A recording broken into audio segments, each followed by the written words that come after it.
Hey David, thanks for joining us, man, here at the Futurist Conference. Yeah. So there's a lot of buzz going around about smart drops. What can you tell us about it? Well, I think this is a really cool idea because fundamentally it's about giving out a lot of tokens to early adopters and widely spreading the distributions of tokens in a new system, right? We've seen the concentration of mining, so it's tough to get a broad audience distributed to just through mining these days. And so I'm seeing the shift. We saw a shift to token sales, right, and getting capital involved. But I think the idea of getting beta testers, early developers, people heavily aligned makes sense as a first step. Before people sort of do other things, they have to build the software, they have to build a real community, and they need to get traction, right? That's how the whole blockchain ecosystem got to where it is today.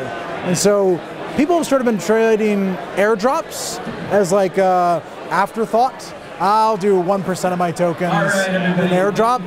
But I think this could be a mechanism where 20, 40, 60% of tokens could be intelligently rewarded to a targeted audience that the developers want to reach. Like, we saw this work really well with Polymath and what they did to get investors on their platform, issuers on their platform, just filled out a quick survey, joined the Telegram community, and all of a sudden they had 50,000 people really excited about what they were doing. So I think this is a model we need to embrace more in the ecosystem. I've heard that the difference between normal airdrops and smart drops is that you target way better, right? So you find high value members of the community. So how does that work? Can you tell a little bit about that? Well, I mean, the best way is for people to sign up, right, and opt into these type of systems. And people that do that, there's a lot of services now, earn.com, CoinList, and others, where people can sign up for airdrops, describe their skills, describe what they're capable. Maybe they're a developer, maybe they're on Ethereum, maybe they have exposure to Solidity and other languages. You know, that's really valuable information. And as a project comes in and is, okay, I want to incentivize 1,000 Ethereum developers, they have the databases. You can go and intelligently target those tokens to those people. And I don't think you do it all at once. I think you break this into tranches where some amount is allocated for the developers, some for the alpha users, some for the beta users, and sort of over time distribute more and more of these tokens to people that add real value to the ecosystem. Right, so, and I guess that's also how you prevent speculators from coming in and just dumping right away, right? Sure, and there's ways with smart contracts to do that as well. A lot of projects are saying, oh, I can require that this token is used in my application.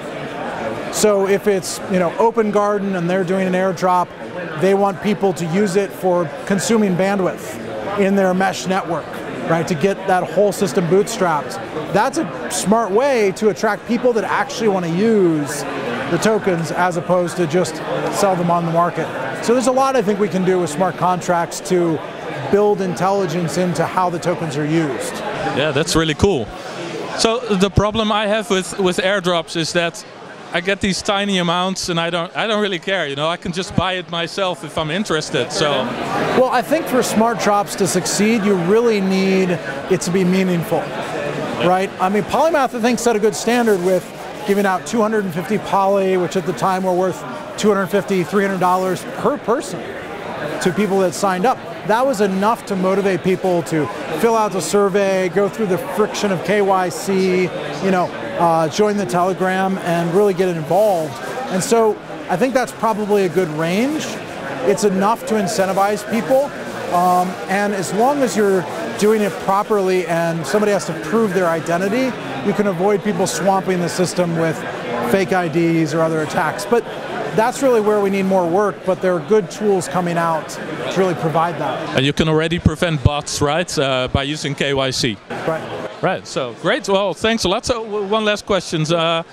Where can I sign up? Is it open yet? Well, go to smartdrops.network.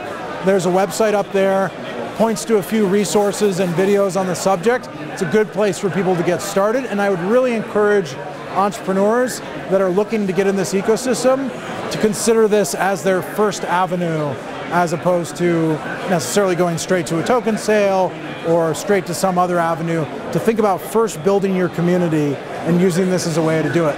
Good, to really leverage that network effect, right? That's right. All right, well, thanks for your time. Good stuff, Jory. All right, bye.